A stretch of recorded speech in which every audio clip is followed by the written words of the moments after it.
Hey guys, it's Robbie.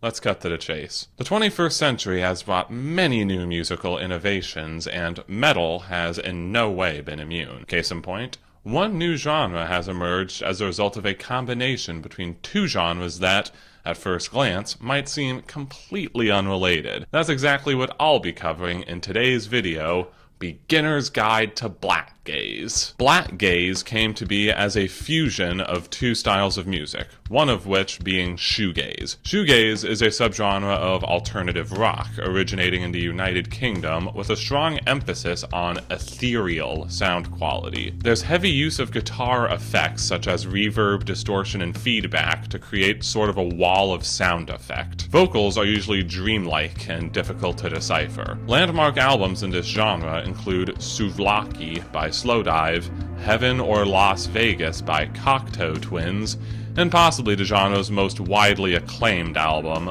Loveless by My Bloody Valentine. Black metal is another genre born in Northern Europe, in this case, Norway. Black metal is a genre that seeks to be as evil as possible. Guitars are heavily distorted and usually lo-fi, and the riffs themselves involve fast tremolo picking and generally aim to create a sense of foreboding. The drums play fast, blasting beats, and the vocals are shrieked. Lyrical themes usually revolve around the occult and winter. Landmark albums include De Mysteris Dom Satanas by Mayhem, In the Nightside Eclipse by Emperor, and Under a Funeral Moon by Darkthrone. The two genres intersect in certain ways. They both heavily emphasize atmosphere, with shoegaze preferring ethereal ones, and black metal preferring evil ones. In addition, they both value really intense guitar riffage. Black metal gets these by means of fast tremolo picking, and shoegaze gets this by adding every effect in the book. The seeds for Blackgaze were sown in atmospheric black metal, a genre that de-emphasized aggression. Blasting drum beats are used, but not exclusively, and the guitar riffs aim to create a mood not of dread, but rather of melancholy and reflection. Two Hunters by Washington's Wolves in the Throne Room and by Romania's Negura bunget are perfect examples of this genre. In addition to this, Portland's Agalloch began fusing black metal and folk music, as well as tossing in some post-rock, unconventional song structures. Their album, The Mantle, is a perfect example of this mixture at its finest. With black metal going in all sorts of new directions, it was only a matter of time before it met with shoegaze to create something new. In 2000, a band named Alcest was formed in small-town France.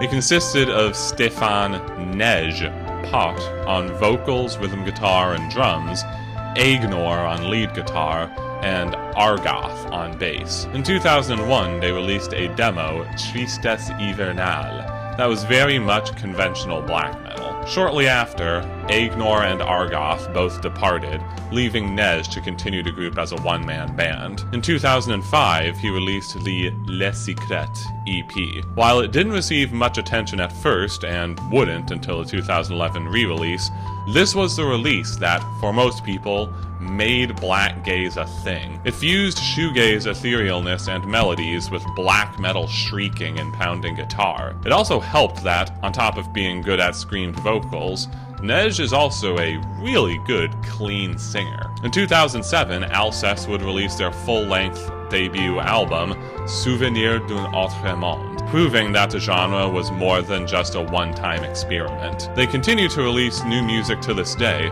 with my personal favorites being 2010's Echaia de Lune and 2016's Kodama. However, Les Secrets will always be the release that started it all. Right around the time Alcest was starting to catch momentum, album-wise, a group from San Francisco called Deafheaven came into being. I did a whole separate video on these guys, so I'm basically just going to give you an abridged version of what I said there. Deafheaven played a style of blackgaze that leaned a little more into the metal side of things. The vocals were exclusively screamed, and the guitars were generally more aggressive sounding. Their debut album, 2011 Roads to Judah, displayed this sound, albeit rather raw and underdeveloped.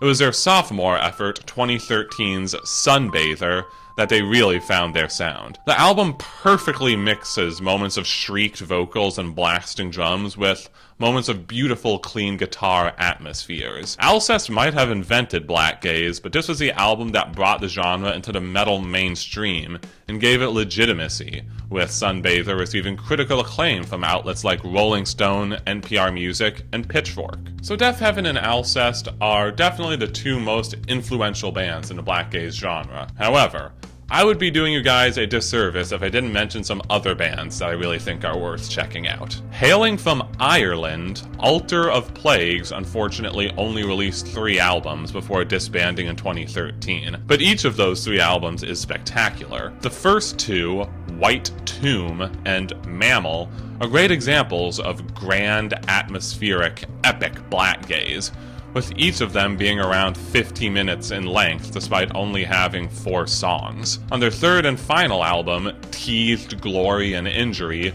they cut down the song lengths drastically and altered their sound to include more noise and electronic influences, but it still works. The track God Alone is a great example of dissonant and harsh extreme metal music. Anthony Fantano gave it a 9 out of 10, which, well, it has to be worth something. The next band I'm going to talk about come from one of the most historic cities in Europe. I'm talking about Vienna, Austria's own Harakiri for the Sky. Admittedly, I'm kind of stretching the definition of Blackgaze here. Their genre list on Wikipedia doesn't include Blackgaze, and the article listing Blackgaze artists doesn't include them. But I'm going to include them anyway because it's my video, and I say they're Blackgaze enough to qualify. Their songs are a lot more fist-pumping and energetic than other bands in the genre, but they're still very progressive as far as riffs and structure go. It's a nice way of mixing energy and melancholy. Their songs are very long, with their most recent album, 2021's masterpiece Mayhem,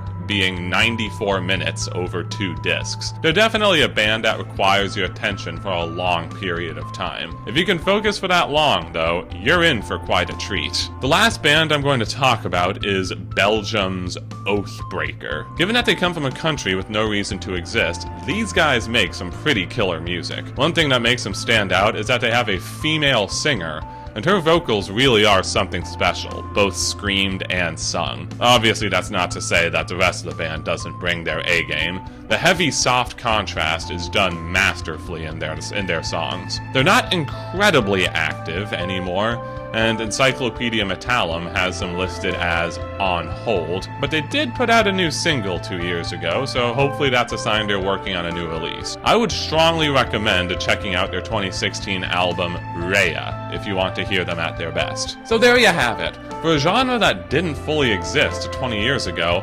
Blackgaze has quite an extensive category of music. To help you guys more, I made a Spotify playlist of songs by the artists I mentioned. It's in the description if you want to give it a listen. Don't just stop there either. There are plenty of artists I didn't even get to talk about, such as Ameseuse, Meul, Bass Denage, and the list goes on. There's so much good music in this genre, and I would love for you to check it out. If you're still watching at this point, I just want to say thank you so much for giving me your time. If you like what you saw, be sure to like and subscribe. I upload videos whenever I can, and I always have a ton of fun making them.